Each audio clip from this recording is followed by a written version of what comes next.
ఎవడు అమ్మ కడుపులోంచి వచ్చినప్పుడు కోట్లు తెచ్చావా, ఈ శరీరం విడిచిపెట్టి వెళ్ళిపోయేటప్పుడు కోట్లు పట్టుకెడతావా?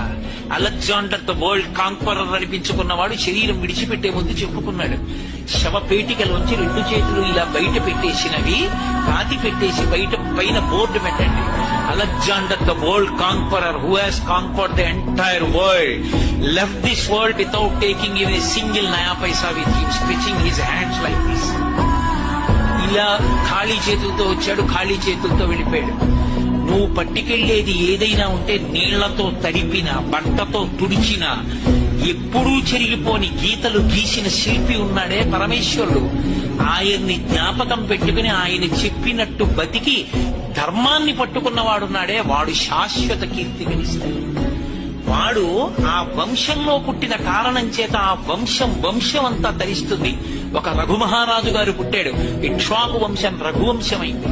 ఒక్క రామచంద్రమూర్తి పుట్టారు, యుగాలు మారిపోయినా రామచంద్రమూర్తి నామం చెప్పుకుంటూనే ఉన్నాం.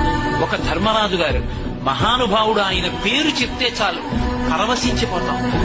ఎక్కడ ధర్మమో అక్కడ విజయము, ఎక్కడ ధర్మమో అక్కడ రక్షణ, ఎక్కడ ధర్మమునందు అనురక్తి లేదో, ఎక్కడ ధర్మము విడిచిపెట్టబడి కేవలము ధనమునకు మాత్రమే విశేష ప్రాధాన్యత ఇవ్వబడుతుందో అక్కడ కేవలము పతనము తప్ప ఉన్నతి అన్న మాట అన్వయము కాదు.